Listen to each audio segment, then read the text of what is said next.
O tenés que tener, digamos, algún posgrado en economía para saber que te están cagando, pero gracias a estos espacios estamos entendiendo de cómo nos meten el dedo en la boca por no decir otra cosa. Pero ¿qué salida hay? Al parecer este sistema funciona en todo el mundo. ¿O qué creen que se vuelva al trueque, a una economía autárquica? ¿Cuál es la manera para salir de esto? Simplemente creo yo que quienes hacen las leyes no estén coludidos y para eso tiene que haber una norma que en Chile quedó absolutamente claro que no existe porque los conflictos de intereses existen, por una parte, y segundo, que dice relación con la usura, que cuando en Chile existe el concepto de tasa máxima convencional, fíjate que todos los bancos van por la máxima. Y que ninguno ya va por la mínima ni por el promedio, van por la máxima. Entonces simplemente como ciudadano, uno exige que las leyes sean parejas para todos. ¿Y por qué yo? Si le pido plata a un banco, el banco me cobra tanto interés y el banco cuando pide plata a otro banco le piden otro interés distinto. Menor. ¿Por qué? Exactamente. ¿Por qué cuando uno hace un depósito a plazo te pagan un 0,03 mensual y cuando tú pides la misma cantidad de plata prestada al banco te cobran un 2% mensual? ¿Por qué? Si la plata es la misma. Hagamos el siguiente ejercicio. Nosotros, como personas que pueden acceder a un sueldo bueno, te das cuenta que tienes que pagar una cantidad de impuestos con intereses brutal, en donde a veces equivale hasta 2 meses de trabajo por año.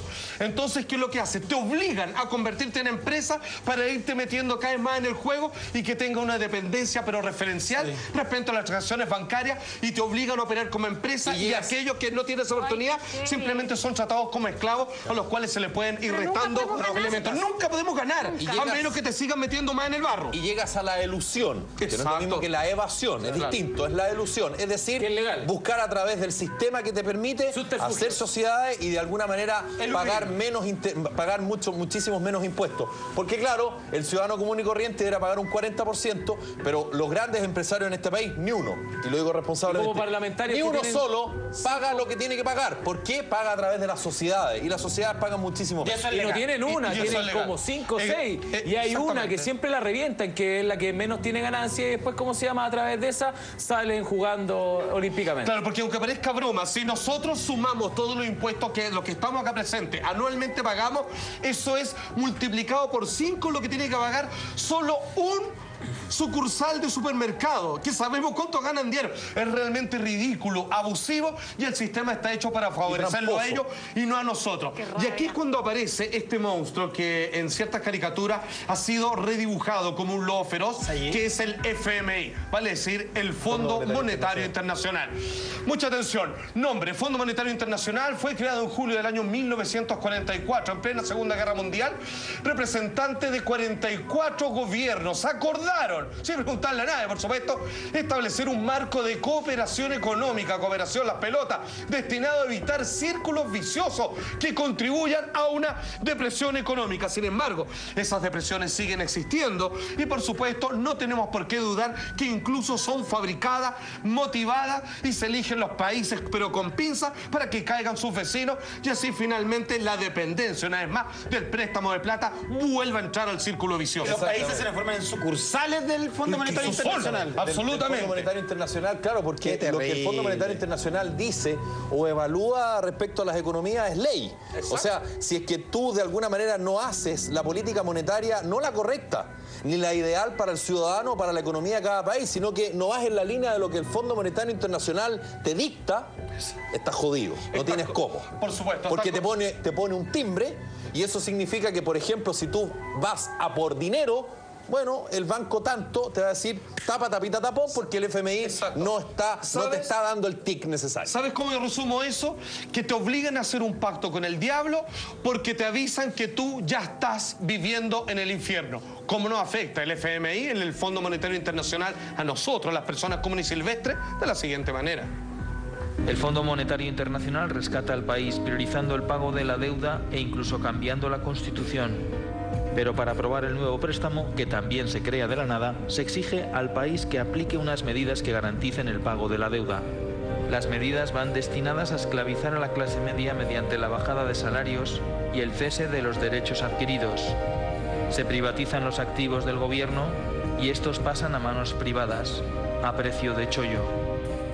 Porque aunque parezca broma, en las crisis, los que ganan siguen ganando igual. Es a uno el que dice, no, bájeme el sueldo nomás para contarle que no me echen. O a otros derechamente los despiden. El Fondo Monetario Internacional lo que hace, y ojo, también hay una trampa, sobre todo los medios de comunicación. Usted sobre todo que seguramente accede a los medios económicos, en fin. Cuando habla del rescate, lo que hace el Fondo Monetario Internacional finalmente no es que rescate la economía de ese país.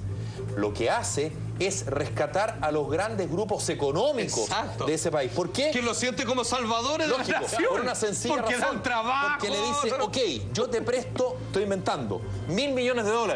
Pero esos $1.000 millones a cambio de un pago de tal manera, con tal interés. ¿Y cómo lo hace el Estado? Recibe esa plata, firma el acuerdo y ¿cómo paga? Bueno, muy simple, subiendo impuestos. Lo pagamos nosotros, güey. Por ejemplo, nosotros lo pagamos. Y de alguna manera apretando el cinturón o apretando el cogote, más bien en buen chileno, ¿a quiénes? A quienes son los que dan trabajo y los que dan tributo. Pero Felipe, siempre va a ser así y siempre ha sido así. Así que ojo con el tema del rescate. A quien rescata no es a la persona, rescata a los grupos económicos. Pero hay escapatoria, irse a vivir a un cerro, dejar de pagar contribuciones. Mira, se podría de una manera radical. Aunque parezca Aunque parezca broma, irse a vivir un cerro, fíjate que varios lo han hecho y tienen muchas cosas buenas que contarnos. Pero nosotros, al menos, como decía Felipe, lo que tenemos que hacer es ir decreciendo lo abusivo que son las leyes que permiten estas cosas. Porque, por ejemplo, recién estábamos hablando de los paraísos fiscales. Ya, y ponte tú que alguien en la casa está diciendo, ya, se robaron no sé cuántos millones de pesos y bueno, ya están, por último, igual hay gente inteligente que se la ganó y la tiene guardada en otra parte. Usted no se imagina cómo los paraísos fiscales obviamente nos traen una serie de problemas y que muchas personas quedan en desempleo. Porque esa plata que era para el país, finalmente queda desaparecida en una cuenta en otro país y que le corresponde a una sola persona. Cuando eso pudo haber creado empleo, haber pagado tantas deudas o haber rescatado, por ejemplo, educación, medicina, estudiantes, etcétera, etcétera, simplemente está ahí descansando para enriquecer a unos pocos. ¿Cómo nos afecta entonces los paraísos fiscales a nosotros? Simplemente los países pobres pierden más de 160.000 millones de dólares al año por no recaudar impuestos de las multinacionales que operan en su nación y que van a parar a cuentas personales. En el año 2009, el flujo de capital en paraísos fiscales fue de 903.000 millones de dólares. ¿Y dónde están? Pues si usted quiere saberlo, esos paraísos: Barbados, Brunei, Dominica, Dubái, Islas Fiji, Islas Caimán, ¿le suena? Islas Salomón, Malta, Mauricio, Polinesia Francesa, largo, etcétera, etcétera, etcétera. Simplemente quería plantear con este tema: el dinero es un instrumento completamente ilegítimo, innecesario, virtual, que está construido para favorecer a los pocos que usted ya conoce y para quitarnos las cosas reales que apenas nosotros nos costó tanto poseer. Dese por enterado, que se sepa, señor. Maestro.